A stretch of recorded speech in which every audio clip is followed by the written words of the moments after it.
Kristen, I understand you have some new reporting about one of Trump's picks withdrawing his name just now. What's going on? Yeah, that's right. This is actually one of his lesser-known picks, a guy by the name of Chad Chronister. He was a sheriff, or is a sheriff, in Hillsborough County, Florida, and he was tapped by Donald Trump to lead the Drug Enforcement Administration. He just withdrew his name in a statement that he posted on X. I'm going to read it to you. He said, "Over the past several days, as the gravity of this very important responsibility set in, I've concluded that I must respectfully withdraw from consideration. There is more work to be done for the citizens of Hillsborough County and a lot of initiatives that I am committed to fulfilling. I sincerely appreciate the nomination, outpouring of support by the American people, and look forward to continuing my service as sheriff of Hillsborough County." Now, one of the things to keep in mind here is that while there was a lot of applause for this sheriff, there was also a lot of backlash, particularly in the MAGA wings of the Republican Party. They pointed out the fact that that the sheriff had arrested a pastor in 2020 for violating COVID protocols, something that clearly upset people around Trump. He also pointed out past comments he made where he seemed to indicate there was no place for people who didn't support Trump in the Republican Party, also indicating that he was apolitical in some ways. One of the things we know, Wolf, is that Donald Trump is trying to stack his cabinet, trying to stack his administration with loyalists. He was continually pointed to various aspects of this sheriff's life that indicated that he might not be a loyalist. So that could potentially be part of the reason he withdrew. He doesn't cite that here, but we do know now he has taken his name out of consideration. Kristen, we've also learned that the Trump transition team, is taking a pretty significant step, in my opinion, very significant step, in regards to vetting the president-elect's picks. Tell us about that. Yeah, and this is coming, as we just heard Manu on the Hill, hearing from various senators who wish there was more vetting of these candidates, particularly when it comes to Secretary of Defense nominee Pete Hegseth. So what we know now is that the campaign, or the transition, has signed a memo of understanding with the Department of Justice to initiate the transition process. But one of the most important parts of this memo of understanding is that it allows for the team to submit names to the FBI for background checks, meaning they would get these official checks. And just really quickly, one of the things that we had reported with our justice team earlier this year was that they were foregoing this FBI vetting and going with private investigators instead. It appears now they're going to take a different path. Wolf? Very significant development indeed. Kristen Holmes, thank you. Manu Raju, thanks to you as well. Let's bring in our political experts for some serious analysis right now. And Jasmine Wright, Lindsey Graham, a key Trump ally, as all of us know. What is his decision to call the allegations against Pete Hegseth disturbing signal to you?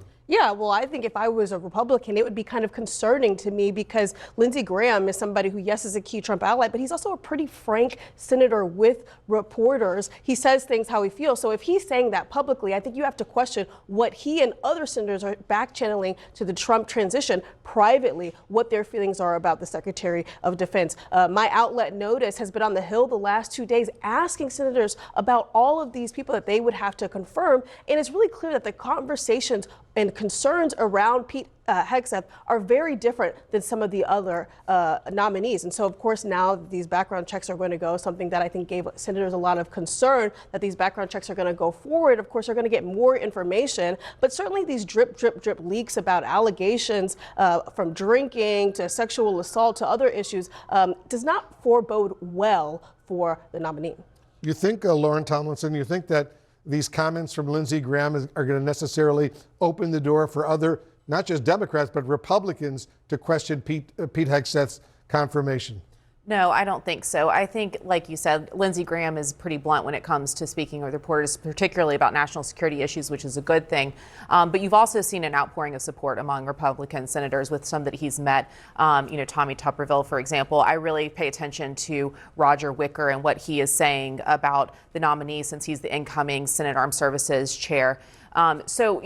I think there's a mixed bag here. I think, like you said, the FBI checks are going to be a game changer for this because right now these allegations are through the media. Mm-hmm. And they're saying the Trump team is saying that this is a disgruntled employee. It's single source, that this might not be as important or as credible as the New Yorker is making it out to be. But that's where the FBI checks come in, because particularly when it comes to drinking, with Matt Gaetz, the drug use was concerning. These issues are going to be something that need to be thoroughly looked into because that determines whether you get a security clearance. And obviously you need to be able to deal with classified information if you're the Secretary of Defense.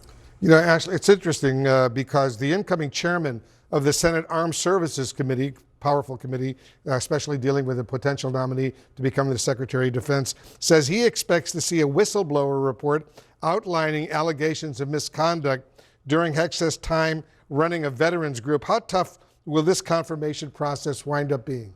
I mean, for me, it's welcome to Donald Trump's America, where you have someone who was fired by a veterans organization for financial misconduct, as well as for being a drunk, whose mother actually said he's an abuser of women, and who's actually not qualified for this position, could run the most powerful military in the world. That should not only concern, you know, the senators, but in the incoming chairman, but it should concern all of us. And here's the other way I look at this. Can you imagine if this were a Democrat, how outraged Lindsey Graham would be? I mean, he'd be losing it, you know, all over the place. I mean, and these were people who said that Kamala Harris, who's the sitting vice president, was not qualified to be the president. Not only is it an insult, it's the height of hypocrisy in the Republican Party. You know, it's interesting, you know, I want to get back to Jasmine. It's interesting that Republican Senator John Kennedy called the email from Hegseth's mother, an email obtained by the New York Times, as we all know, the most serious allegation